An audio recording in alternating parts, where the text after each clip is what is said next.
Ma'am एक chocolate cake दे दीजिए। जी sir जरूर, अभी दे रही हूँ। सर ये चॉकलेट केक, हम्म, साथ में क्या दे दूँ? नाइफ दे दूँ? नहीं। एनिवर्सरी का टैग दे दूँ? नहीं मैम। बर्थडे का टैग दे दूँ? नहीं मैम।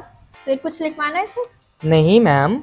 अच्छा, स्पार्कल दे दूँ? कैंडल दे दूँ? नहीं मैम, मुझे कुछ नहीं चाहिए। तो फिर क्या है, किस लिए केक लेके जा रहे हैं? मुझे केक पसंद है, मुझे खाना है। क्या मैं अपने खाने के लिए केक नहीं ले सकता? सिर्फ बर्थडे के लिए आदमी केक ले सकता है। ठीक है सर, मैं पैक करवा के देती हूँ। नहीं, मुझे आपका बॉक्स भी नहीं चाहिए, मुझे सिर्फ नाइफ दीजिए आप। ये सर। ये लीजिए, मैं अभी यही कट किए दे रहा हूँ।